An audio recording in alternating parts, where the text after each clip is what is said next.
पहाटेचे 3 वाजले होते आणि कोल्हापुरातील हवेलीच्या तलमजल्यावरील शांतता जवळजवळ शस्त्रक्रियेसारखी होती. दुहेरी काचेचा घुमट विक्रमला बाहेरील जगापासून वेगळे करत होता. मध्यवर्ती वातानुकूलन 18 अंश तापमान कायम ठेवत होते. त्याच्या इटालियन रेशमी पायजम्याखाली त्याच्या मणक्याला थरथर कापायला लावण्याइतपत थंड होते.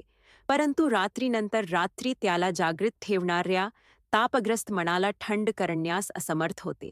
पॉलिश केलेल्या पांढऱ्या संगमरवरी स्टंडबायवर असलेल्या इलेक्ट्रॉनिक उपकरणांचा निळसर प्रकाश परावर्तित करत निर्जंतुक, परिपूर्ण आणि पूर्णपणे एकांत वातावरण तयार करत होते. एका क्लिकने नशीब नियंत्रित करणारा निर्दयी गुंतवणूकदार विक्रम स्वतःच्या निद्रानाशावर नियंत्रण ठेवू शकला नाही. त्याच्या कानात ओरडणाऱ्या शांततेचा कैदी हा ऐनसेप्टिक अडथळा तोडणारी एकमेव गोष्ट वरून दुसऱ्या मजल्यावरून आली, जिथे दशकांपूर्वी वेळ थांबल्यासारखे वाटत होते. जुन्या झुलाचा लयबद्ध आणि सौम्य कर्कश आवाज, घन लाकडी झुला, जो छताच्या बीममधून संमोहन पेंडुलमप्रमाणे प्रतिध्वनित होत होता. तो आवाज त्याचा छल आणि सांत्वन दोन्ही होता.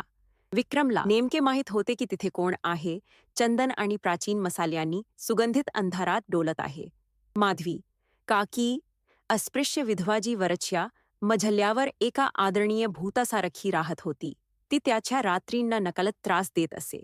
तो डोळे बंद करत असे आणि डोलण्याचा आवाज जवळजवळ असह्य शारीरिक उपस्थितीत रूपांतरित होत असे. प्राचीन रचनेच्या भेगांमधून कधीकधी येणाऱ्या मंद आवाज आणि सुगंधामुळेच त्याच्या हालचालींवर लक्ष ठेवण्याची जवळजवळ विकृत क्षमता त्याने विकसित केली होती. स्वयंपाक करताना हवेत वेलचीचा गोड सुगंध येत होता. तिच्या लांब केसांमध्ये ती वापरत असलेल्या चमेलीच्या तेलाचा अधिक जवळचा, कस्तुरीसारखा सुगंध येत होता. जोखीम बक्षीस स्प्रेडशीटवर आपले जीवन आधारित करणारा विक्रम स्वतःला त्या अदृश्य उपस्थितीचे धोकादायकपणे व्यसन लावत होता. ही इच्छा अंधारात वाढली होती. त्याच्या मृत चुलत भावाच्या पत्नीची लोभ करण्यास सामाजिक बंदीमुळे, जी एक अशी व्यक्ती होती जी पवित्र असायला हवी होती, परंतु त्याच्या मनात ती अधिकाधिक अपवित्र होत चालली होती. त्या विशिष्ट रात्री झुल्याचा आवाज थांबला होता. त्याची जागा आपत्तीपूर्वीच्या तणावपूर्ण शांततेने घेतली होती. विक्रमला पहिला थंड थेंब त्याच्या कपालावर आदळल्याचे जाणवले तेव्हा त्याला निष्कलंक प्लास्टरच्या छताकडे एकटक पाहत बसले. तो डोळे मिचकावत गोंधळून गेला आणि हाताच्या मागच्या बाजूने ओलसरपणा पुसला. काही सेकंदांनंतर आणखी एक जड आणि अधिक आग्रही थेंब त्याच्या जागी पडला. तो अंथरुणावर बसला. मिनिमलिस्ट बेडसाईड लेनम्प चालू करत होता आणि त्याच्या किंग साईज बेडच्या वरच्या पांढऱ्या प्लास्टरवर वेगाने पसरलेला कालोखा डाग पाहत होता.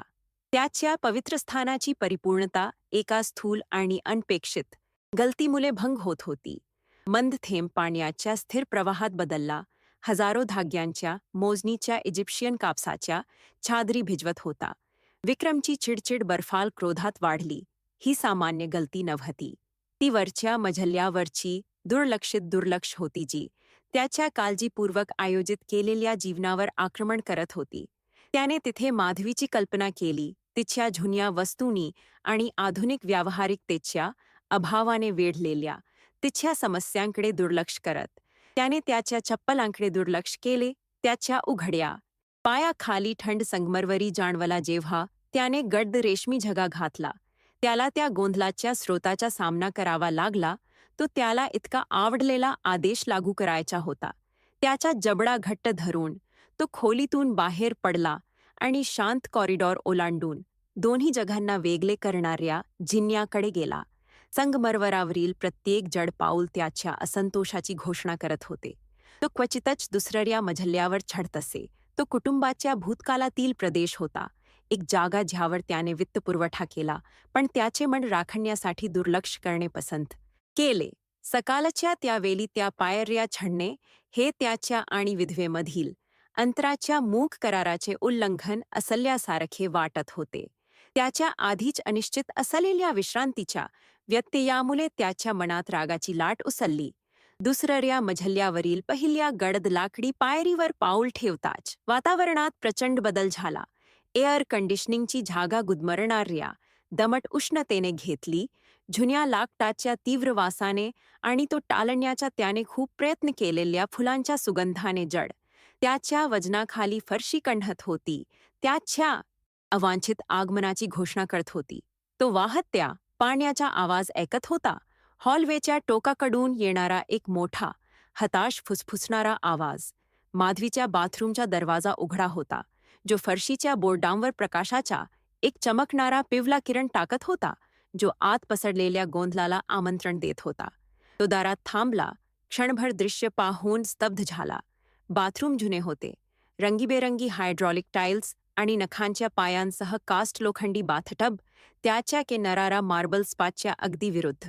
हवा वाफेने दाट होती, ज्यामुळे पहिल्या दृष्टिक्षेपात स्पष्टपणे दिसणे कठीण होते. सिंक खाली फुटलेल्या पाईपमधून पाणी सर्वत्र वाहत होते, जमिनीवर सांडत होते आणि ग्रामीण विणलेल्या गालिच्यांना भिजवत होते. पाण्याचा आवाज त्या मर्यादित जागेत सिरेमिक टाईल्सवर आदळण्याचा आवाज बधीर करणारा होता. पूरग्रस्त भागात प्रवेश करताना त्याचे स्वतःचे पाऊल गोंधळून टाकत होता. आणि मग त्याने तिला पाहिले. माधवी ओल्या जमिनीवर गुडघे टेकून पाण्याच्या प्रवाहाविरुद्ध पराभूत लढाई लढत होती. ती दारापासून दूर तोंड करून प्लंबिंगवर वाकली होती. तिचे हात बर्फाल प्रवाह रोखण्याचा आटोकाट प्रयत्न करत होते. तिचा सैल अंबाडा अर्धवट उघडला होता आणि काले, ओले केस तिच्या मानेला आणि पाठीला चिकटले होते. विक्रमचा राग, जो तोपर्यंत त्याच्या छातीत एक मजबूत अडथला होता, तो या प्रौढ महिलेला पाहून विस्कलित होऊ लागला, जी सहसा इतकी शांत आणि दूर होती, आता पूर्णपणे निराश आणि गोंधळलेल्या स्थितीत कमी झाली होती. त्याची उपस्थिती जाणवून माधवीने अचानक डोके फिरवले. तिच्या डोळ्यांना धक्का बसला. हे दृश्य विक्रमच्या पोटावर शारीरिक मुक्कासारखे आदळले आणि त्याचा श्वास रोखला. तिने घातलेली साधी सुती साडी पूर्णपणे भिजली होती. एक पारदर्शक दुसरी त्वचा बनली, जी तिच्या प्रौढ आणि कामुक शरीराच्या प्रत्येक वक्रांना रेखाटत होती, जी दररोज सैल कपडे नेहमीच लपवत असत. थंड पाण्यामुळे तिचे स्तनाग्र पातळ कापडावर स्पष्ट दिसत होते आणि तिच्या चेहऱ्यावरील अगतिकतेचे भाव गालावरून वाहणाऱ्या पाण्याच्या थेंबांमध्ये मिसळलेले विनाशकारी होते. विक्रमचा सर्व अहंकार लगेचच नाहीसा झाला, काकी उच्चारण्याआधीच त्याच्या घशातच मरून गेला. तो त्याच्या चुलत भावाच्या विधवेला दिसत नव्हता. तो अत्यंत नाजूक स्थितीत एक अविश्वसनीय कामुक स्त्री पाहत होता. एकेकाली रागाने थंड झालेले विक्रमचे रक्त आता वेगळ्या प्रकारच्या एड्रेनालाईनने उकलत होते, झाड आणि अधिक धोकादायक.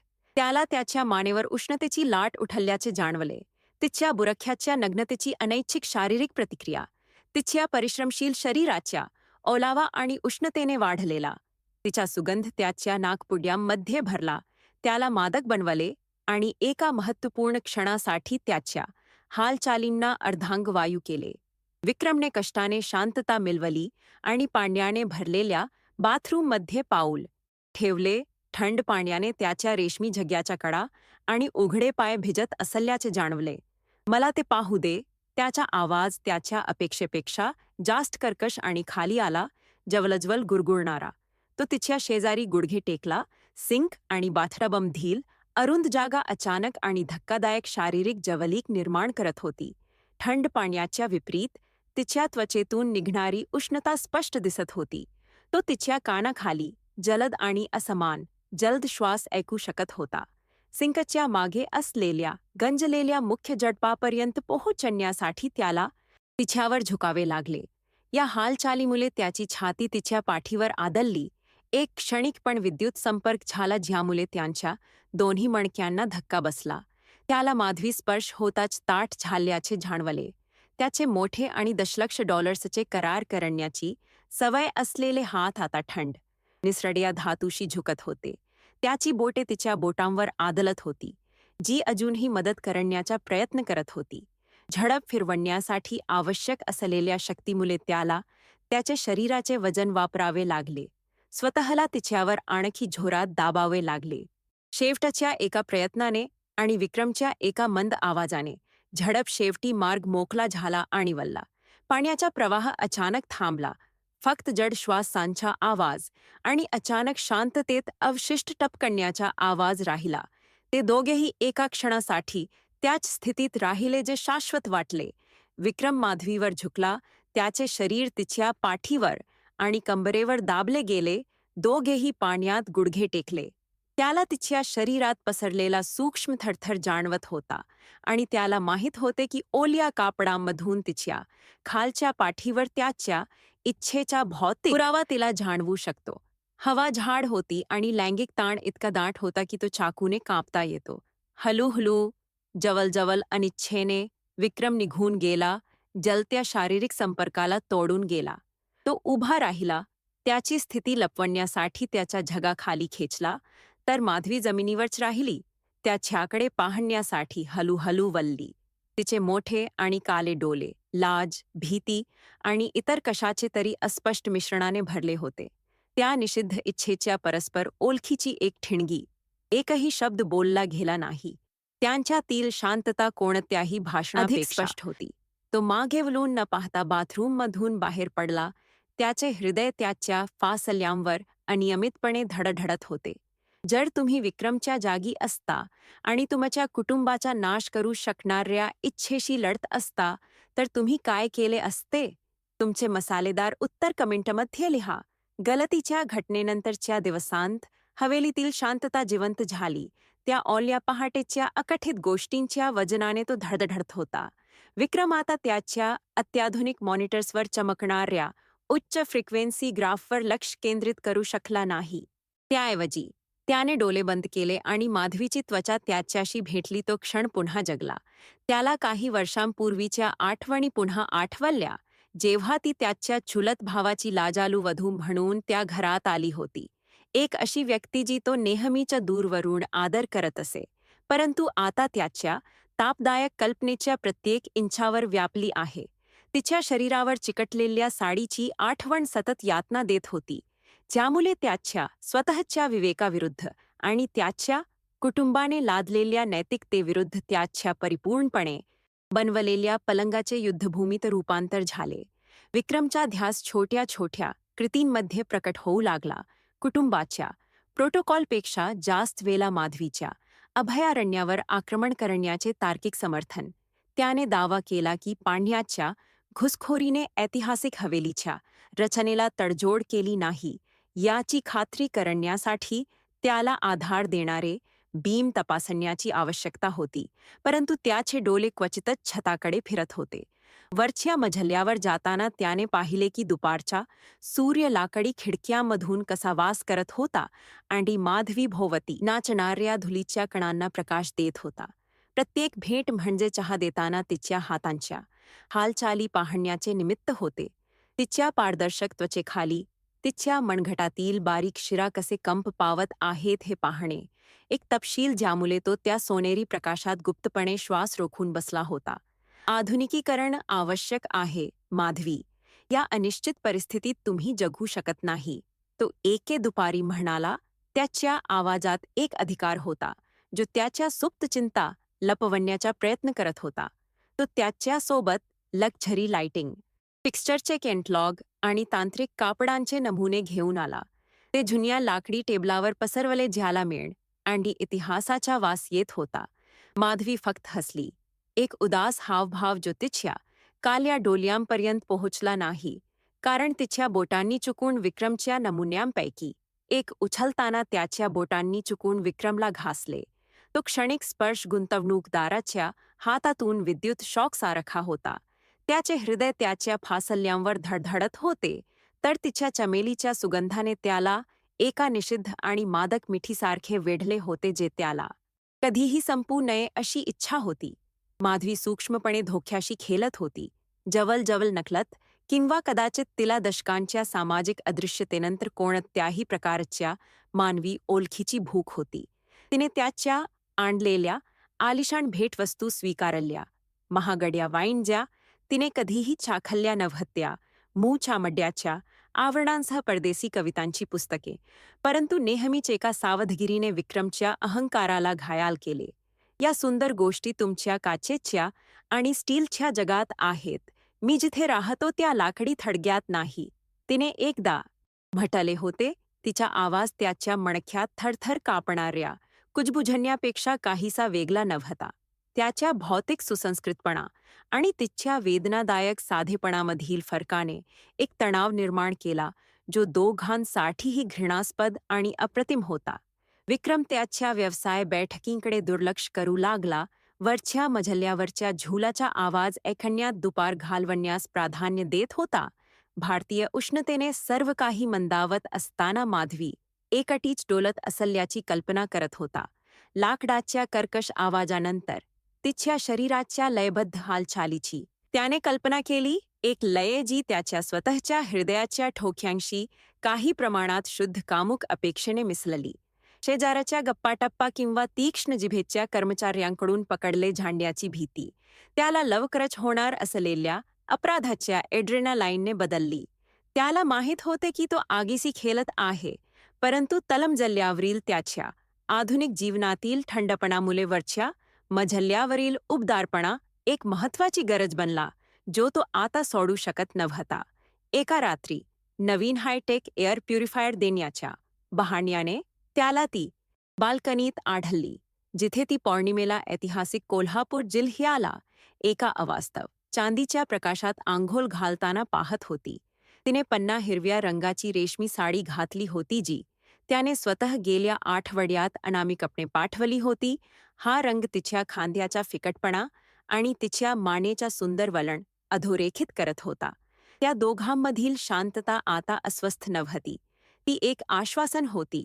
विक्रमच्या जड श्वासांच्या आवाजाने आणि तिच्या त्वचेवर रेशमी रेशमी रस्सा घुसळण्याच्या आवाजाने भरलेली जागा. तो इतका जवळ गेला की तिच्या शरीरातून येणारी उष्णता जाणवली, एक मोह जो स्पर्श करण्यासाठी ओरडत होता. इतक्या वर्षांच्या शांततेनंतर आणि पूर्ण दडपशाहीनंतर ती उघडकीस येईल. तुम्ही ते रंग घालू नयेत, ते तुमच्या स्थितीत असलेल्या स्त्रीसाठी खूप लक्ष वेधून घेतात. तो कुजबुजला, त्याच्या शब्दांचा ढोंग त्याच्या स्थिर नजरेत स्पष्ट दिसणाऱ्या वासनेशी विसंगत होता. माधवी हळूहळू वळली, तिचा चेहरा चंद्रप्रकाशाने उजळला. त्याने कधीही न पाहिलेला एक उद्धट भाव प्रकट केला. आदरणीय काकू च्या पृष्ठभागाखाली एक ज्वाला जलत होती. तुझ्याशिवाय कोणाला मी काय घालतो किंवा मृतांच्या आठवणींचा वास येणाऱ्या या घरात मला कसम वाटतंय याची काळजी आहे, तिने उत्तर दिले. तिच्या हातातील दृश्यमान थरथर बाल्कनीच्या रेलिंगला धरून असूनही तिचा आवाज दृढ होता. चिथावणी थेट होती, एक बाण जो विक्रमने त्याच्या प्रौढ आयुष्यात झोपासलेल्या भावनिक दडपशाहीच्या गाभ्यावर आदळला. विक्रमने तिला त्याच्या जगात आमंत्रित करायला सुरुवात केली. त्याच्या किमान स्वयंपाकघरात प्रसिद्ध शेफने बनवलेले जेवण देऊ लागला, जिथे प्रकाश थंड आणि थेट होता. तथापि माधवीने त्याच्या संगमरवरावर पाऊल ठेवण्यास नकार दिला. विक्रमच्या परिपूर्ण सार्वजनिक जीवन आणि वरच्या मजल्यावर भरभराटीला येऊ लागलेल्या निंदनीय खाजगी जीवनामध्ये स्पष्ट सीमा राखली. तिने त्याला चढण्यास भाग पाडले, तिच्या वातावरणात स्वतःला विसर्जित केले, जिथे भूतकाल नियमांचे पालन करत होता आणि उंच छतांच्या आणि जड पडद्यांच्या सावलीत लपलेली इच्छा होती.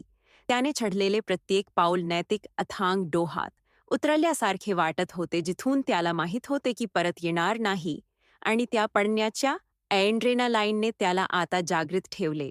धाडसाच्या क्षणी त्याने फ्रेंच लेसचा एक पातळ तुकडा आणला, तो स्कार्फ असल्याचा दावा करत, आणि तो तिच्या खांद्यावर ठेवला तर ती त्या लाकडी झुल्यावर बसली होती. त्याच्या हातांचा तिच्या खांद्याच्या उघड्या त्वचेशी होणारा संपर्क जाणून बुजून लांबला होता. त्याच्या बोटांनी हळूहळू तिच्या कॉलरबोनच्या रेषेवर एक धाडस दाखवले, ज्यामुळे तो आश्चर्यचकित झाला. त्याला असे वाटले की माधवीचा श्वास रोखला जात आहे, तिच्या डोळे क्षणभर बंद होत आहेत, कारण ती त्याच्या स्पर्शाकडे बारकाईने झुकत आहे. हजारो कबुलीजबाबांपेक्षा जास्त कबुलीजबाबांची किंमत असलेली एक मूक शरणागती. त्या क्षणी काकूची भूमिका दोन मानवांच्या वास्तवाने नष्ट झाली होती, ज्यांना अशा संपर्काची भूक होती जी पारंपरिक भारतीय समाज त्या पवित्र छताखाली कधीही परवानगी देणार नाही. विक्रमच्या सार्वजनिक जीवनातील फरक, जिथे तो महागड्या सूटमध्ये यशस्वी गुंतवणूकदार होता, आणि वरच्या मजल्यावर त्याच्या गुप्त भेटीमुळे त्याच्या मनात एक धोकादायक द्वैत निर्माण झाले. तो त्याचे दिवस काचेच्या भिंतींच्या कार्यालयामध्ये घालवत होता.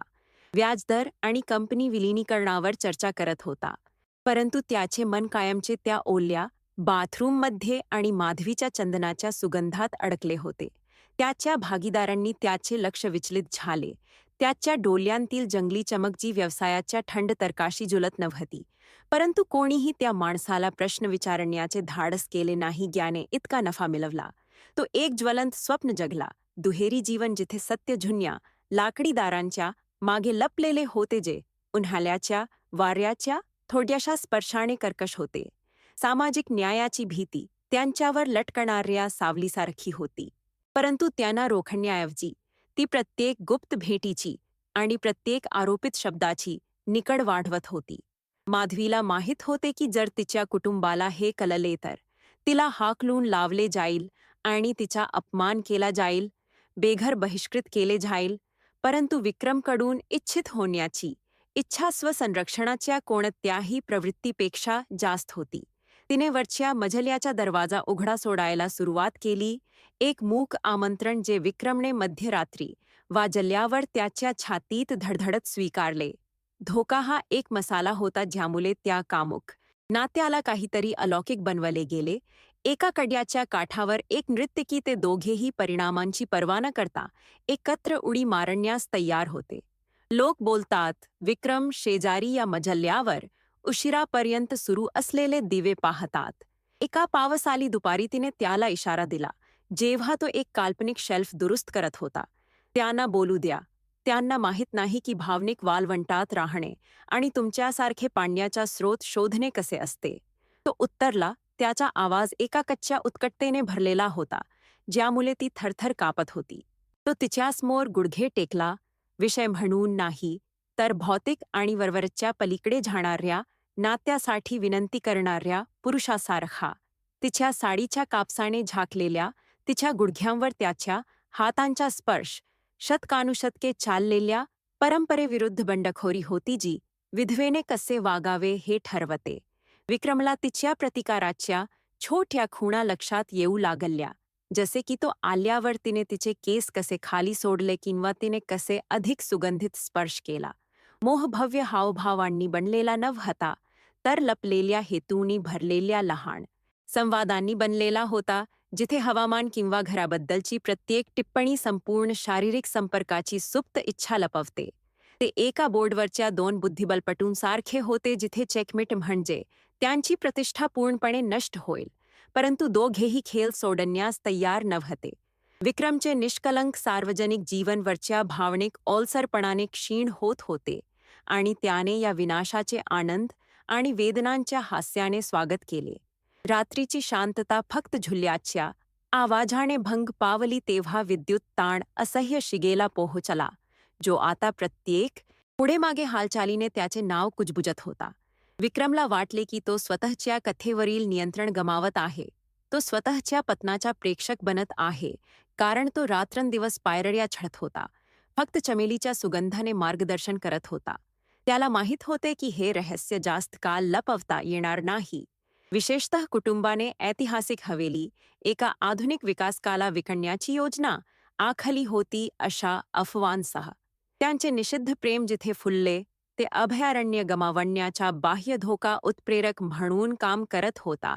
त्यांना शरणागतीच्या उंबरठ्यावर ढकलत होता, जो कोणीही टाळू शकत नव्हता.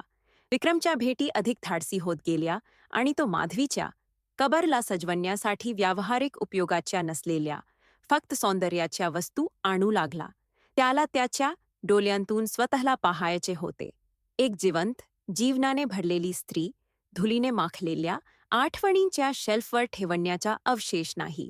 तिचा प्रतिकार हा तिचा शेवटचा बचाव होता.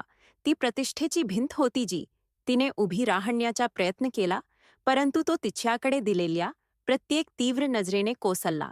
त्यांनी स्वतःला सांगितलेला खोटेपणाचा खेळ आणि जग संपत आले होते आणि सत्य त्याला चालना देणाऱ्या इच्छेइतकेच विनाशकारी असल्याचे आश्वासन दिले होते. तू माझ्याकडे पाप असल्यासारखे पाहतोस, विक्रम, ती एकदा म्हणाली, जेव्हा तो तिच्या खोलीला प्रकाशित करणाऱ्या एकाच्या मेणबत्तीच्या प्रकाशाखाली तिच्या ओठांची रूपरेषा पाहत होता. जर तू पापी असशील, माधवी, मी नरकात अनंतकाल घालवण्यास तयार आहे. जोपर्यंत ते तुझ्या शेजारी आहे आणि मी जिथे राहतो त्या आधुनिक बर्फापासून दूर आहे, तो उत्तरला. त्या क्षणी शारीरिक जवळीक इतकी तीव्र होती की त्याला तिच्या त्वचेची उबदारता जाणवत होती, जी त्यांना वेगळे करणाऱ्या मिलिमेट्रिक जागेतून पसरत होती. त्यांच्यातील कामुक संबंध केवळ शारीरिक नव्हता, तो दोन एकाकी आत्म्यांचा संयोग होता, ज्यांना सर्व सामाजिक नियमांचे उल्लंघन करण्यात एक समान उद्देश सापडला होता. खोट्याच्या एड्रेनालाईनने प्रत्येक स्पर्श अधिक शक्तिशाली बनवला. लाकडी तुळईच्या सावलीत प्रत्येक छोरीचे चुंबन त्यांना वेगळे आणि दुःखी करू इच्छिणाऱ्या नियतीवर विजय मिळवला.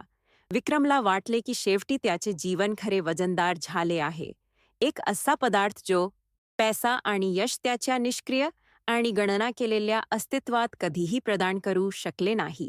माधवीने त्याच्या थंड हृदयात पेटवलेली ज्योत जिवंत ठेवण्यासाठी तो कंपनीतील त्याचे स्थान, त्याची मालमत्ता आणि अगदी त्याच्या पालकांचा आदर देखील धोक्यात घालण्यास तयार होता. त्याच्या परिपूर्ण सार्वजनिक जीवन आणि त्याच्या निंदनीय खाजगी जीवनातील फरक हा त्याने आता घेतलेल्या प्रत्येक निर्णयामागील प्रेरक शक्ती होती, एक मार्ग जो कसोशीने परत येऊ शकत नाही. दरम्यान कुटुंब आणि वकिलांकडून हवेलीभोवती पत्रे येऊ लागली, जवळच्या विक्रीबद्दल आणि नियोजित विध्वंसासाठी दुसरा मजला रिकामा करण्याची आवश्यकता असल्याबद्दल सूचना पाठवल्या गेल्या. निषिद्ध प्रेमींसाठी वेल संपत चालला होता आणि बाह्य दबावामुळे त्यांच्या इच्छांना शारीरिक आणि भावनिक प्रतिकाराच्या एका अद्वितीय आणि अतूट इच्छाशक्तीमध्ये मिसळण्याचे काम झाले. माधवी आता फक्त संरक्षित विधवा राहिली नव्हती, ती विक्रमच्या बंडाचे केंद्र होती. म्हणूनच आता त्याला जगासमोर अशा तिरस्काराचा सामना करावा लागला, जो तो पूर्वी फक्त त्याच्या आर्थिक स्पर्धकांसाठी राखून ठेवत होता. पतंजवल आले होते, परंतु ते चंदनाच्या सुगंधाने आणि त्यांना मुक्त करणाऱ्या विश्वासघाताच्या उबदारतेने आलिंगन पावतील. विक्रमला हे समजले की माधवीला त्याच्याकडून वाचवायचे नव्हते. तिला तिच्या नेहमीच्या असलेल्या शक्तिशाली स्त्रीसारखे दिसावे, तिच्यावर प्रेम करावे आणि तिला हवे असेल जबरदस्तीच्या शोक आणि परंपरांच्या थराखाली लपून राहावे. त्याने ठरवले की तो तिचा आर्थिक तारणहार नाही, तर सर्व अडचणींविरुद्ध प्रेम करण्याच्या गुन्ह्यात तिचा भागीदार असेल. ही भूमिका त्याने भयावह क्रूरतेने स्वीकारली. आधुनिक आणि पारंपरिक अशी विभागणी असलेली दुमजली हवेली, कर्तव्य आणि इच्छा यांच्यातील अंतिम संघर्षासाठी परिपूर्ण स्टेज बनली, जी स्फोट होण्याच्या बेतात होती. झुल्याचा प्रत्येक आवाज आता युद्धाचा आवाज होता, त्यांच्या जीवनाचे आणि त्यांच्या निंदनीय उत्कटतेचे भवितव्य ठरवणाऱ्या लढाईची हाक होती. या कृतीचा शेवटचा परिच्छेद विक्रम पायरर यांच्या वर उभा राहून कॉरिडॉरच्या शेवटी त्याची वाट पाहत असलेल्या माधवीकडे पाहत होता. चंद्रप्रकाश तिच्या छायाचित्राचे दिव्य रूपरेषा दर्शवत होता. त्याला माहीत होते की ते अंतर पार केल्यावर खाली त्याच्या रिकाम्या यशाच्या आणि एकाकी निद्रानाश रात्रींच्या जीवनातून मागे वळून पाहणे शक्य होणार नाही. कौटुंबिक मूल्यांशी केलेल्या त्याच्या विश्वासघाताचे प्रकटीकरण आता एक निष्क्रिय कामगिरी बनणार होते. पापाचा एक स्फोट जो कोल्हापूरचा पाया आणि त्यांच्या स्वतःच्या काळजीपूर्वक बांधलेल्या ओळखींना हादरवून टाकेल. त्याने पहिले पाऊल उचलले, त्याच्या पायाखालील फरशीचे कणहणे जाणवले. एक आवाज जो आता त्याच्या कानांना संगीतासारखा वाटत होता, जीवनासाठी आणि माधवीसाठी तहानलेला होता. कोल्हापूरच्या क्षितिजावर सुरू असलेले वादळ अखेर हवेलीवर कोसळले. दुसऱ्या मजल्यावरील लाकडी झुल्याचा सततचा आवाज विरघळून गेला. विक्रम भाडेकरू किंवा नातेवाईक म्हणून नाही, तर तलमजल्याच्या थंड संगमरवरी भिंतीमुळे आवरताना येणारी एक तत्परता असलेल्या माणसाच्या रूपात पायरळ्या चढला. त्याला खोलीच्या मध्यभागी माधवी आढळली. दिवे बंद होते आणि फक्त विजेचे लखलखाट जड गडद रेशमी पडद्यांवरून तिचे तेजस्वी छायाचित्र प्रकाशित करत होते. हवेतील आर्द्रता स्पष्ट होती, स्थिर विजेने भारलेली होती, ज्यामुळे त्यांच्यात कोणताही शारीरिक संपर्क होण्यापूर्वीच त्याच्या हातावरील केस उभे राहिले. ते उद्या येत आहेत, विक्रम. ते माझे घर घेऊन मला या जगातून मिटवण्यासाठी येत आहेत, ती म्हणाली. तिचा आवाज पावसाच्या आवाजात वेदनादायक, स्पष्टतेने कापत होता. विक्रम पुढे सरकला. त्यांच्यातील जागा काही सेकंदात नाहीशी झाली, जोपर्यंत त्याला त्याच्या स्वतःच्या ताणलेल्या, घामाने डबडबलेल्या चेहऱ्यावर तिच्या श्वासाची उष्णता जाणवत नव्हती. माधवी, तुझे कोणीही काहीही घेणार नाही, कारण तू या घराची किंवा त्यांच्या भूतकालाची नाहीस. तू आताची आहेस, तू माझी आहेस, तो गर्जना करत म्हणाला. त्याचे हात शेवटी तिचा चेहरा सापडले. कर्तव्य आणि निषिद्ध इच्छेमधील प्रतिकाराचा शेवटचा उरलेला अडथळा तोडून टाकणाऱ्या भुकेल्या मालकीच्या भावनेने तो चेहरा धरला. त्यानंतर झालेले चुंबन म्हणजे वर्षानुवर्षे झालेल्या दडपशाहीचा स्फोट, जिभे आणि दातांची टक्कर होती जी निराशेचा वास आणि जीवन आणि संपर्काची अतृप्त तहान होती. माधवीचे कपडे, तिच्या लादलेल्या पवित्रतेचे प्रतीक असलेली सुती साडी, एका अशा तत्परतेने ओढली गेली ज्याने कापडाच्या नाजूकपणाकडे दुर्लक्ष केले. त्याच्या स्पर्शाखाली झलणारी अंबर त्वचा प्रकट झाली. विक्रमला तिचे शरीर त्याच्यासाठी साचेबद्ध वाटले. एक संपूर्ण शरणागती ज्यामुळे तो तिच्या ओठांवर ओरडत होता. त्याच्या बोटांनी तिच्या काल्या, विस्कटलेल्या केसांच्या दाट जमावात स्वतःला हरवले. त्या क्षणी बाहेरील जग, त्याचे कायदे आणि नैतिक निर्णयांसह अस्तित्वात नव्हते. त्या जबरदस्त शारीरिक सत्यापुढे शून्य झाले. ते लाकडी झुल्यावर पडले, जे त्यांच्या दुप्पट वजनाखाली झोरात कर्कश आवाज करत होते. लयबद्ध डोलणे आता पापाच्या नृत्यात गुंतलेल्या त्यांच्या शरीराच्या वेगवान लयीशी जुळत होते. प्रकाशाच्या चमकाखाली त्यांच्या त्वचेवर घाम चमकत होता. विक्रमचा प्रत्येक स्पर्श दशकभराच्या एकांततेचा प्रतिसाद आणि माधवीचा प्रत्येक उसासा तिच्या जबरदस्तीच्या धोकापासून मुक्तता होता. विक्रमच्या हातांनी तिच्या परिपक्व वलनांचा शोध घेत असताना तणाव शिगेला पोहोचला. एक उत्साही, ऑलसर प्रतिसाद सापडला ज्यामुळे तो वेडेपणाच्या उंबरठ्यावर पोहोचला. चंदनाच्या सुगंधाने मानवी इच्छेच्या सुगंधात मिसळले. एक मादक वातावरण तयार केले जे इतिहासाने भरलेल्या खोलीच्या प्रत्येक कोपऱ्यात भरले. तुम्हाला मी हवे आहे असे म्हणा, हे पाप माझे आहे तितकेच तुमचे आहे असे म्हणा. तो तिच्या कानात कुजबुजला. त्याचा आवाज एकाच वेळी आज्ञा आणि विनंती करत होता. माधवीने तिला मागे वळवले. तिच्या बोटांनी विक्रमच्या क्रीडामय खांद्यावर एक अशी शक्ती टाकली जी कायमस्वरूपी खुणा सोडेल. त्या रात्रीच्या परिपूर्ण आणि आवश्यक अपराधाचा भौतिक पुरावा. मला यापेक्षा जास्त कधीच नको होते. विक्रम, मी आत मरण पावले जेणेकरून सर्वजण शांततेत जगू शकतील, पण आता मला जलायचे आहे, तिने उत्तर दिले. तिचे शब्द एका नवीन चुंबनात हरवले. शरणागती पूर्ण होती. एका कुटुंबाच्या ढोंगीपणाविरुद्धचा शेवटचा सामना जो तिला फक्त एक मूक सजावटीचे ओझे म्हणून इच्छित होता. लहान वाक्ये आणि उग्र श्वासांनी त्या मिलनाची लय दर्शविली. विश्वासघाताचे सुख आणि वेदना एकत्र विलीन होताना वेल विस्तारत आणि आकुंचन पावत होता. विक्रमला असे वाटले की तो माधवीमध्ये सापडलेल्या प्रत्येक त्वचेने त्याचा आत्मा परत मिळवत आहे. एक गुंतवणूकदार जिला शेवटी एक मूल्य सापडले जे मोजता किंवा विकता येत नाही. त्यांच्यातील उष्णता एक भट्टी होती जी भूतकालातील खोटेपणा भस्म करत होती. काकी ला माधवीमध्ये रूपांतरित करते. ती स्त्री, प्रियकर, उत्कटतेच्या गुन्ह्यात साथीदार. खोलीचा अंधार हा त्या निंदनीय सत्यासाठी एकमेव सुरक्षित आश्रय होता जो आता त्यांच्या दोन्ही नसांमध्ये घोळ आणि प्राणघातक विषासारखा स्पंदित होत होता. हा कलस फक्त शारीरिक नव्हता, तर भावनिक विघटनाचा होता ज्यामुळे ते दोघेही एकमेकांच्या बाहूमध्ये थकले होते आणि थरथर कापत होते, कारण बाहेरील वादलाची क्रूर शक्ती कमी होऊ लागली होती. त्यानंतरची शांतता फक्त पावसाच्या रिमझिम आवाजाने आणि विक्रमच्या माधवीच्या छातीवरच्या असमान हृदयाच्या ठोक्याने भरून गेली होती. एक असे नाते जे प्रीतीच्या पलीकडे गेले. त्यांना माहीत होते की त्या चार भिंतींमध्ये रहस्य फुटले आहे आणि लवकरच धक्क्याच्या लाटा कुटुंबातील इतर सदस्यांना आणि त्यांच्या सभोवतालच्या समाजाला पोहोचतील. पण त्या क्षणासाठी कारणावर इच्छेचा विजय पूर्ण आणि परिपूर्ण होता. परंपरेवर शरीराचा विजय होता. हळूहळू विक्रम उठून बसला. माधवीला त्याच्या मांडीवर ओढत होता कारण झुला हळूवारपणे हलत होता. एक लोलक जो आता त्या दोघांसाठी एका नवीन आणि धोकादायक युगाची सुरुवात दर्शवत होता. त्याने त्याच्या बाहूतील त्या महिलेकडे पाहिले. त्याला विधवा नाहीतर एक राणी दिसली जिचे तो त्याच्या रक्ताच्या प्रत्येक थेंबाने आणि त्याच्या संपत्तीच्या प्रत्येक पैशाने रक्षण करण्यास तयार होता. पकडले जाण्याच्या भीतीची जागा त्यांच्या आणि त्यांनी नुकत्याच मिळवलेल्या जीवनाच्या दरम्यान जो कोणी उभा होता त्याचा सामना करण्याच्या थंड दृढनिश्चयाने घेतली होती. त्या रात्री सुरू झालेला हा निंदनीय खुलासा आता त्यांच्या त्वचेवर एका डागाच्या लोखंडासारखा असणार होता. उद्या ते येतील आणि उद्या मी त्यांना दाखवून देईन की हे वरचे घर या घराचे हृदय आहे आणि हृदय तुमच्यासाठी धडधडते, त्याने वचन दिले. त्याचा आवाज एका पवित्र शपथेसारखा वाटत होता.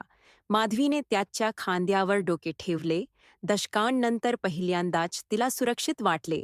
दुसऱ्या दिवशी सकाळी जग त्यांच्या भोवती कोसळणार आहे हे माहीत असतानाही त्यांना एकत्र बांधणारे कामुक संबंध आता मालमत्तेच्या विक्रीविरुद्ध आणि एक स्त्री म्हणून तिच्या अस्तित्वाच्या अमानवीकरणाविरुद्ध युद्धयुतीमध्ये रूपांतरित झाले. ते आता एक शरीर, एक इच्छाशक्ती होते. त्यांच्या निषिद्ध प्रेमकथेच्या धक्कादायक निकालाची व्याख्या करणाऱ्या संघर्षासाठी दुसऱ्या दिवशी सकाळी खालच्या दिवाणखान्यातील तणाव हा अंतिम संघर्षाचा टप्पा होता. परंतु विक्रमला आता देखाव्याची किंवा यशस्वी गुंतवणूकदार म्हणून त्याच्या निष्कलंक प्रतिष्ठेची पर्वा नव्हती. त्याला माधवीच्या हाताचे वजन त्याच्यात जाणवले. एक स्पर्श ज्ञाने त्याला त्याच्या पालकांचे जग नष्ट करण्याचे धाडस दिले, जेणेकरून त्यांनी झुल्यावर बांधलेले जग वाचवता येईल. बिझनेस मीटिंग्ज आणि गाला डिनरमध्ये त्याला नेहमीच जाणवणारा नैतिक राढास आता अशा लोकांच्या बाजूने असल्याचे दिसून येत होते जे आर्थिक सोयीसाठी त्यांना फाडून टाकू इच्छित होते. त्याच्या त्वचेवर अजूनही जाणवणारी उबदारता आणि त्याच्या मागे येणाऱ्या जायच्या सुगंधामुळे तो युद्धासाठी तयार होता. तू तयार आहेस का? त्याने विचारले. खरेदीदारांच्या गाड्या आणि त्यांच्या कुटुंबाचा आवाज ऐतिहासिक हवेलीच्या मुख्य प्रवेशद्वाराच्या रेतीवर प्रतिध्वनीत होता. तेव्हा तिच्या डोळ्यात पाहत माधवीने फक्त मान हलवली. परत मिळालेल्या प्रतिष्ठेची चमक आणि कोणतेही नियम नसलेली इच्छा तिच्या प्रौढ आणि विनाशकारी सुंदर चेहऱ्यावर प्रकाश टाकत होती. सकाळच्या स्वच्छ प्रकाशात ती आता सावली नव्हती.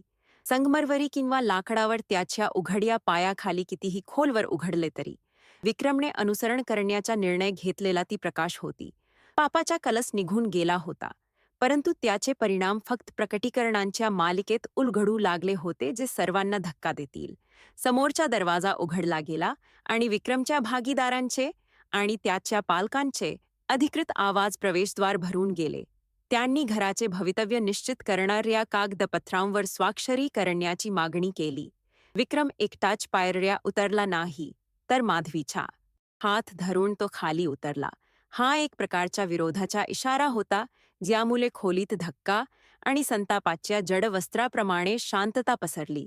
उपस्थित असलेल्यांच्या भयावह नजरा विस्कटलेल्या कपड्यांवर आणि गुंतवणूकदार आणि विधवेच्या जवलिकतेवर केंद्रित होत्या. हे दृश्य कोल्हापूरच्या सर्व सामाजिक नियमांना आव्हान देणारे होते. संघर्ष आता उत्कर्षाच्या टप्प्यावर पोहोचला होता आणि स्फोट तिथे असलेल्या प्रत्येकासाठी अगदी अटल होता. हे काय आहे विक्रम? ही बाई आमच्या पाहुण्यांसमोर तुमचा हात धरून काय करत आहे? त्याचे वडील ओरडले. त्याचा आवाज लज्जेने थरथरत होता आणि रागाने थरथरत होता. विक्रमने दुसरीकडे पाहिले नाही. त्याची भूमिका दृढनिश्चयाची भिंत होती जी त्याच्या शेजारी असलेल्या महिलेला त्या महत्त्वाच्या क्षणी त्यांच्याकडून होणाऱ्या अपमानापासून वाचवत होती. ती बेढब नाहीये बाबा, ती जिथे असायला हवी तिथेच आहे, माझ्या बाजूला, या घराची आणि माझ्या आयुष्याची मालकीण म्हणून. असे काहीतरी जे तुम्हाला कधीच समजणार नाही, त्याने उत्तर दिले. तणाव शिगेला पोहोचला. त्यांच्या निषिद्ध नात्याबद्दलचे सत्य अखेर बोलले गेले तसे खोलीतील हवा पातळ होत गेली. विक्रमचे निश्चित परिवर्तन पूर्ण झाले होते. थंड गणना करणाऱ्या माणसापासून तो उत्कटतेचा योद्धा बनला होता. माधवीसोबतच्या सत्याच्या एका क्षणासाठी त्याचे सर्व पूल झालण्यास तयार होता. घोटाळा झाला होता, युती तुटत होत्या आणि कोल्हापूरच्या त्या बैठकीच्या खोलीच्या उष्णतेत इच्छा आणि निंदनीय धाडसाने भरलेले एक नवीन वास्तव तयार होत होते. पापाच्या कलसाची जागा आता परिवर्तनाच्या कलसावर आली होती आणि येणारा निकाल पावसाच्या आणि खडखडाटाच्या आवाजात त्यांनी शेअर केलेल्या पहिल्या चुंबनासारखाच प्रभावी असेल असे आश्वासन दिले होते. तुम्हाला ही कहाणी आवडली का? शेवट चुकवू नये म्हणून लाईक करा आणि चॅनेल सबस्क्राईब करा. आता या निषिद्ध प्रेमाच्या घातक परिणामांकडे वळूया. एकेकाली प्रतिष्ठा आणि सुव्यवस्थेचे प्रतीक असलेली बैठकीची खोली नैतिक न्यायाच्या न्यायालयात रूपांतरित झाली होती, जिथे हवा तिरस्काराने आणि पूर्ण धक्काने भरलेली दिसत होती. विक्रमच्या पालकांनी त्यांच्या मुलाला एखाद्या जीवघेण्या आजाराने ग्रासल्यासारखे पाहिले. त्यांच्या चेहऱ्यावर प्रेमाच्या या निषिद्ध प्रदर्शनावर घृणा आणि अविश्वासाचे मिश्रण होते. मालमत्ता खरेदी करणारे व्यावसायिक केवळ नफा आणि विध्वंस यावर लक्ष केंद्रित करत हे दृश्य लज्जास्पदपणे पाहत होते. त्यांना हे लक्षात आले की कोल्हापूर हवेली छतावरील गलतीपेक्षाही जास्त खोलवर गुपिते लपलेली आहेत. माधवी ताठ उभी होती. तिचा हात विक्रमच्या हातात घट्ट होता. शतकानुशतके शांत, आता शेवटी बोलू लागलेल्या महिलांच्या प्रतिकारातून बाहेर पडणाऱ्या सन्मानाने निंदनीय नजरेला तोंड देत होती. तुम्ही आमच्या कुटुंबाचा वारसा नष्ट करत आहात कारण शोक आणि आदराचे उदाहरण असलेल्या एका महिलेमुळे. विक्रमची आई शब्द माधवीला फटक्यांसारखे मारत होते. विक्रमने त्याच्या प्रियकराचा हात दाबला. तिच्यात तिची शक्ती वाहत असल्याचे जाणवले आणि एक पाऊल पुढे टाकले. त्याचा आवाज त्याच्या पायाखालील संगमरवरावरील बर्फासारखा थंड आणि तीक्ष्ण होता. या कुटुंबाचा वारसा ढोंगी शांतता आणि कोरड्या हृदयांनी बनलेला आहे. आई, या लाकडी भिंतींमध्ये तुम्ही झोपासलेल्या मृत पवित्रतेपेक्षा मला जिवंत, धडधडणारे पाप आवडते, त्याने जाहीर केले. संघर्ष अशा टप्प्यावर पोहोचला जिथे परत येण्याचा कोणताही मार्ग नाही, जिथे बोललेले शब्द नुकत्याच्या कोसळलेल्या पुलाच्या राखेत बदलले. विक्रमच्या वडिलांनी तिला बदनाम करण्याचा प्रयत्न केला आणि तिला मोहक आणि हाताळणी करणारी म्हटले ज्ञाने तिच्या यशस्वी मुलाच्या असुरक्षिततेचा फायदा घेऊन तिचे अनिश्चित आर्थिक भविष्य सुरक्षित केले. विक्रमने एक कडू हास्य सोडले, एक आवाज जो छताच्या तुलईतून प्रतिध्वनित झाला, ज्यामुळे वरील झुल्याचा दूरचा आवाज त्याच्यासोबत क्रूर विडंबनावर हसत होता. असुरक्षितता. मी खाली थंडीत निद्रानाशाने मरत वर्षे घालवली, तर तिच्या पावलांच्या आवाजाने आणि तिच्या सुगंधाने मला या जगाशी जोडणारी ती एकमेव खरी गोष्ट होती, त्याने उघड केले. प्रेमाच्या घोषणेमुळे आणि श्रवणविषयक ध्यासाने सर्वांना अवाक केले. एक कबुलीच बाब ज्याने शेवटचा उरलेला सामाजिक निषेध मोडला. बंडखोरीच्या शेवटच्या कृतीत विक्रमने कॉफी टेबलवर पडलेला विक्री करार उचलला आणि तो हळूहळू आणि जाणूनबुजून फाडून टाकला. त्याची पाने मृत आणि आता विसरलेल्या फुलाच्या पाकळ्यांसारखी जमिनीवर पडली. कोणतीही विक्री होणार नाही. हा हवेली, खालचा आधुनिक आणि वरचा पवित्र भाग, आता माझा आणि माधवीचा आहे आणि आमच्या संमतीशिवाय कोणीही येथे पाऊल ठेवणार नाही, त्याने घोषणा केली. त्याच्या पालकांनी त्याला वारसा हिरावून घेण्याची, कंपनीतून त्याचे नाव काढून टाकण्याची आणि त्याला कॉर्पोरेट बहिष्कृत करण्याची धमकी दिली. परंतु विक्रम फक्त हसला. त्याच्या मागील आयुष्यातील कंटाळवाणेपणाची जागा अशा स्वातंत्र्याने घेतली जी त्याने कधीही मिळवण्याची कल्पना केली नव्हती. त्याला खरोखर जे हवे होते ते जपण्यासाठी त्याने जगाला महत्त्व असलेल्या सर्व गोष्टींचा त्याग केला. कुटुंब आणि खरेदीदार राग आणि संतापाच्या मिरवणुकीत घराबाहेर पडले. विक्रम आणि माधवीला हवेलीच्या विशाल शांततेत एकट्टे सोडले, जे आता पहिल्यांदाच खरोखर त्यांचे होते. परिणाम एका परिकथेचा पारंपरिक आनंदी शेवट नव्हता, तर दोन प्रेमींचे कठोर वास्तव होते, ज्यांनी त्यांच्या शरीराच्या सत्याच्या बदल्यात सामाजिक बहिष्कार निवडला होता. माधवीने विक्रमकडे पाहिले आणि तिला तिच्या डोळ्यात फक्त त्यांना एकत्र आणणारी इच्छाच दिसली नाही, तर शेवटी प्रेम करण्यास आणि प्रेम मिळवण्यास सक्षम असलेल्या स्त्री म्हणून दिसल्याबद्दलची एक खोल कृतज्ञताही दिसली. ते एकत्र पायऱ्या चढले, तलमजल्यावरील थंड संगमरवर मागे सोडून वरच्या मजल्याच्या उबदार आणि इतिहासाकडे गेले. विक्रमचे परिवर्तन निश्चित होते. त्याने आपले इटालियन सूट आणि स्प्रेडशीट्स सोडून त्या महिलेच्या शेजारी शांततेचे जीवन जगले, ज्याने त्याला पुन्हा त्याच्या स्वतःच्या हृदयाचे ठोके जाणवायला शिकवले होते. तलमजला बंद करण्यात आला होता. त्यांच्या पूर्वीच्या जीवनाचे समाधीस्थान बनले होते. तर हवेलीचे चैतन्यशील जीवन आता दुसऱ्या मजल्याच्या उंच छताखाली अंडी मसाल्यांनी भरलेल्या सुगंधाखाली केंद्रित झाले होते. ते कोल्हापूरच्या उर्वरित ऐतिहासिक जिल्ह्यासाठी भूतासारखे जगत होते, परंतु स्वतःसाठी ते अशा शहरातील एकमेव खरोखर जिवंत प्राणी होते ज्यांनी त्याच्या पुरातन परंपरा बदलण्यास नकार दिला. घोटाला त्यांचे संरक्षण बनले, प्रतिबंधाच्या घुमट ज्याने बाहेरील जगाला त्यांच्या आताच्या मुक्त जवलिकतेपासून दूर ठेवले. माधवी आता शांतपणे चहा देणारी काकी राहिली नव्हती. ती तिच्या स्वतःच्या राज्याची राणी बनली होती. तिची कामुकता एका अशा पुरुषाच्या सतत समर्पित नजरेखाली फुलत होती, जो तिला एका पार्थिव देवतेप्रमाणे प्रेम करत असे. लाकडी झुला झुला आता निद्रानाशाच्या रात्री एकटाच आवाज करत नव्हता, तर इतरांनी लादलेल्या नियमांच्या बाहेर प्रेमाच्या कुजबुजण्यासाठी आणि भविष्यातील आश्वासनांसाठी एक व्यासपीठ म्हणून काम करत होता. त्यांनी भोगलेली सामाजिक शिक्षाही त्यांनी स्वेच्छेने दिलेली किंमत होती, कारण त्यांना आता काल्या लाकडी तुल्यांच्या खाली जे वाटते त्याबद्दल खोटे बोलण्याची गरज नाही. त्यांच्या प्रतिष्ठेचा पतन हा पाया होता ज्यावर त्यांनी इच्छेवर आधारित एक नवीन आणि अविनाशी युती बांधली. धक्कादायक परिणाम मृत्यू किंवा दुःखद वियोग नव्हता, तर एका यशस्वी पुरुषाचे खर्या पुरुषात आणि एका अदृश्य विधवेचे तिच्या असुरक्षिततेत एका प्रिय आणि शक्तिशाली स्त्रीमध्ये रूपांतर होते. माधवीने तिला विस्मृतीत नेलेल्या नशिबाविरुद्ध घेतलेला सूड तिच्या पूर्वीच्या कुटुंबाच्या निर्णयात्मक नजरेपासून दूर विक्रमसोबत शेअर केलेल्या प्रत्येक चुंबनात आणि आनंदाच्या प्रत्येक क्षणात जिवंत होता.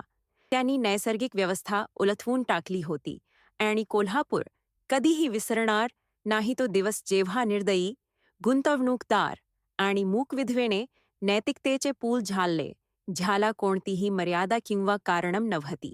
वर्षानुवर्षे तो वाडा अजूनही एका परिसरात एक विसंगती होती जी अधिकाधिक आधुनिक आणि अव्यक्त होत चालली होती. या वस्तुस्थितीचा एक मूक पुरावा होता की इच्छा जेव्हा खरी असते तेव्हा काल कितीही नष्ट करण्याचा प्रयत्न करत असला तरी ती टिकवून ठेवण्यास सक्षम असते. लोक अजूनही फुटपाथवरून जाताना कुजबुजत होते. त्या माणसाची कहाणी सांगत होते ज्याने जास्मिनच्या सुगंधासाठी आणि रात्रीच्या अंधारातवरच्या मजल्यावरच्या झुल्याच्या आवाजासाठी अब्जावधी लोकांचा त्याग केला. विक्रम आणि माधवी स्थानिक आख्यायिका बनले, एक उत्तेजक आठवण करून देणारे की कधीकधी पाप हा थंड आणि विचारशील जगात भावनिक मुक्ततेचा एकमेव मार्ग असतो. त्यांचे जीवन त्यांचा जाहीरनामा होता. निषिद्ध प्रेमाचे स्वतःचे नियम असतात अशी सततची घोषणा. या प्रवासाच्या शेवटी विक्रमला जाणवले की त्याचा निद्रानाश हा आजार नाही, तर जीवन हे संवेदी क्षणांनी आणि खोल कनेक्शनने बनलेले आहे. या वास्तवाला जागृत करण्याचे आवाहन होते, संख्यांनी नाही. माधवीने त्याला शिकवले की घराच्या संगमरवरी भिंती आणि लाकडी तुल्यांमधील जागा भरण्यासाठी मानवी उबदारपणा नसल्यास भौतिक विलासिता ही एक रिकामी कवच आहे. वादळाच्या डोल्यात त्यांची शांती सापडली, एक शांतता जी फक्त त्यांच्यासाठीच उपलब्ध आहे ज्यांना त्यांच्या स्वतःच्या सर्वात काल्या इच्छांशी प्रामाणिक राहण्याचे धाडस आहे. घर आता विभाजित राहिले नाही. ते सामाजिक ढोंगीपणाविरुद्ध आनंद आणि प्रतिकार करण्यासाठी समर्पित एक मंदिर होते. पात्रांचे हावभाव दाखवा. आता विक्रम हाच माधवीसाठी झुला ढकलणारा आहे. त्याचे डोले काल आणि नैसर्गिक वृद्धत्वाला आव्हान देणाऱ्या भक्तीने तिच्यावर केंद्रित आहेत. मृत संगमरवरी आणि जिवंत लाकडातील फरक त्या वादली रात्री जुन्या बाथरूममध्ये पाणी शिरत असताना त्याने केलेल्या निवडीसाठी परिपूर्ण रूपक बनला. त्याने तंत्रज्ञान किंवा त्याच्या पूर्वीच्या श्रेष्ठतेचा कंटाला चुकवला नाही. त्याला फक्त तिच्या त्वचेचा स्पर्श आणि आता पूर्णतेने भरलेल्या शांततेचे वजन जाणवले. त्यांनी त्यांच्या निंदनीय आणि चुंबकीय पद्धतीने विजय मिळवला होता. एक असे जग निर्माण केले होते जिथे इच्छा ही एकमेव आवश्यक न्यायाधीश होती. त्यांच्या कथेतील प्रभावी निराकरण अशा सर्वांसाठी आरसा म्हणून काम करते जे हताश शांततेचे जीवन जगतात, सुसंगततेचे नाटक करतात, तर त्यांचे हृदय त्यांच्यासारखेच निषिद्ध आणि आंतरिक संबंधासाठी तलमलत असते.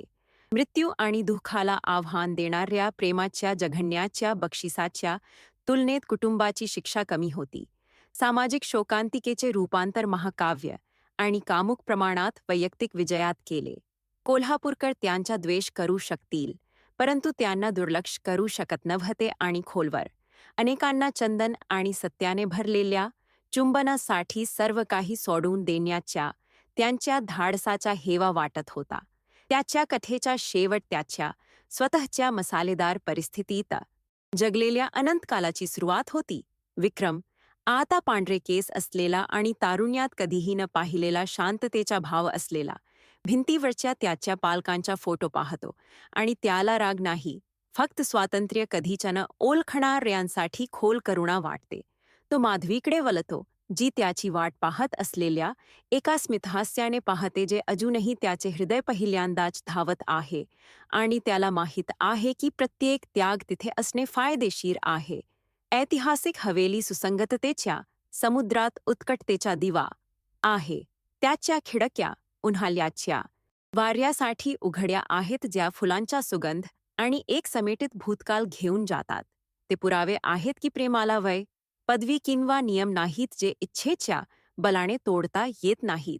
या कथेचा शेवट म्हणजे आपल्या स्वतःच्या घरांच्या सावलीत डोकावून पाहण्याचे आणि आत्म्याशिवाय किंवा उबदारपणाशिवाय आपण देखावा आणि भौतिक यशाच्या नावाखाली काय दडपत आहोत हे शोधण्याचे आमंत्रण आहे. विक्रम आणि माधवीची कहाणी जिथे सुरू झाली तिथेच संपते. झुल्यावर लाकडाच्या लयबद्ध आवाजाने त्यांना आठवण करून देते की जीवन हे नुकसानाच्या वेदना भेटीच्या आनंदामधील एक पुढे मागे हालचाल आहे. ते जगाचे पडदे बंद करतात आणि एकमेकांसाठी आपले हात उघडतात. पापाच्या आणि प्रकटीकरणाच्या आणखी एका रात्रीसाठी सज्ज होतात, जे फक्त त्यांच्यासाठी असतात, जे तीव्रतेने झगडण्याचे धाडस करतात. इच्छेला कोणतेही नियम नाहीत आणि ते कोल्हापूरच्या चांदण्याखाली तिचे सर्वात मोठे आणि सर्वात विश्वासू सेवक आहेत. जर इच्छा गुंतलेली असेल तर तुम्ही विश्वासघाताला माफ कराल का? जर तुम्ही कधीही निषिद्ध प्रेम अनुभवले असेल तर इच्छेला कोणतेही नियम नाहीत अशी टिप्पणी द्या. नैतिकता आणि आनंदाच्या मर्यादांना आव्हान देणाऱ्या अधिक धक्कादायक सत्यकथांसाठी सदस्यता घ्या.